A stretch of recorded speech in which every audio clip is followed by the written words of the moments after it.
राजनीतिक दलों के लिए रणनीति बनाने वाले प्रशांत किशोर ने ऐलान किया है कि वो बिहार के लोगों के लिए काम करेंगे।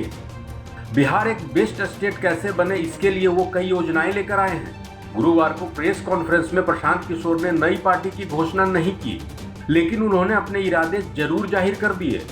प्रशांत किशोर ने घोषणा की है कि वो बिहार के लोगों से मिलेंगे, उनसे बातें करेंगे, उनके अधिकारों की रक्षा करेंगे और उनके लिए विकास से जुड़ी नीतियां बनाएंगे।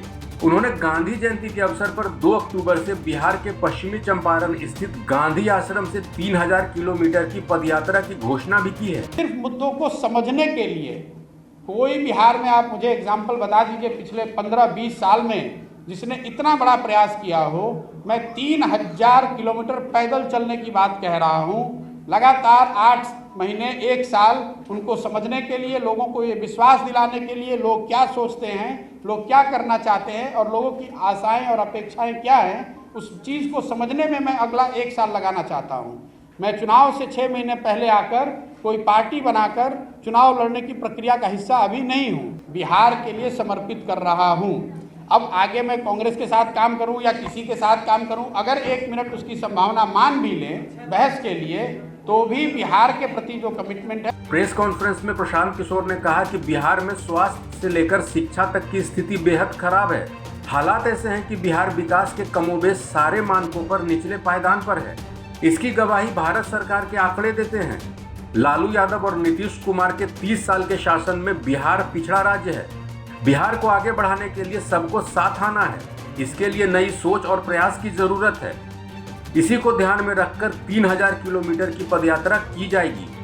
बड़ी बात यह है कि प्रशांत किशोर ने घोषणा की है कि वो अपना सब कुछ बिहार को समर्पित कर रहे हैं। प्रेस कॉन्फ्रेंस में प्रशांत किशोर ने राजनीतिक पार्टी के जरिए बदलाव की बात कही, लेकिन अपनी राजनीतिक पार्टी बनाने से जुड़ा कोई भी ऐलान नहीं किया। देखिए, जो मैंने नंबर दिया है मोटे तौर पे 17,500-18 हज़ार लोग, ये वो लोग हैं जिनको मेरे साथी नीचे जाकर मिले हैं या उन्होंने मुझे पिछले कुछ महीनों सालों में संपर्क किया होगा या हमने जाकर उनको ढूंढा खोजा है। ये नंबर कोई फिक्स्ड नहीं है। As we talk this number goes up. मान लीजिए मैं कल किसी से मिला, उन्होंने 4 और व्यक्तियों का रेफरेंस दिया, उन 4 से मिल रहे हैं। बेसिक बात मैं आपको ये बता रहा हूँ कि बिहार में सामाजिक राजनीतिक जीवन से जुड़े हुए 20,000 के आसपास 17-18 हज़ार लोग, समझिए कि 1 महीने के बाद ये 20,000 हो सकता है।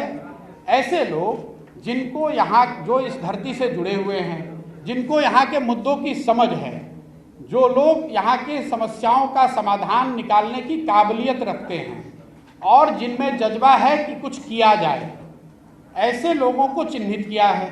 वो हमारे संपर्क में हैं। लेकिन जब तक मैं व्यक्तिगत तौर पे उनसे और उनमें से या उनसे ज़्यादातर लोगों से मिलकर बात न कर लूं, तब तक मैं ये आपको आश्वस्त तरीके से नहीं बता सकता हूं कि उनमें से कितने लोग इस सोच से जुड़कर इसके भागीदार बनेंगे। मैंने ये कहा कि अगले 3 महीनों में ऐसे लोगों के साथ जुड़कर उनसे बात करके ये तय करेंगे कि कितने लोग तैयार हैं। जो लोग भी तैयार होंगे वो एक साथ बैठेंगे और वो तय करेंगे कि आगे पार्टी बनानी है कि मंच बनाना है कि अभी और समय लगाना है। लेकिन अगर उन्होंने मिलकर तय किया कि एक पार्टी बनानी है तो प्रशांत किशोर भी उस पार्टी के एक मेंबर होंगे। मैं ये कह रहा हूँ। आप बताते चले कि प्रशांत किशोर के कांग्रेस में शामिल होने के कयास लग रहे थे। उन्होंने कई बार पार्टी की आला कमान से मीटिंग की। आखिरी समय में प्रशांत किशोर ने कांग्रेस से रास्ते अलग कर लिए। अब प्रशांत किशोर ने बिहार में 2 अक्टूबर से 3000 किलोमीटर की पदयात्रा शुरू करने की घोषणा की है। और खास बात यह रही कि प्रेस कॉन्फ्रेंस में प्रशांत किशोर ने लालू और नीतीश कुमार के 30 साल के शासन पर करारा प्रहार भी किया। इस खबर में फिलहाल इतना ही। अपडेट्स के लिए बने रहिए वन इंडिया हिंदी के साथ।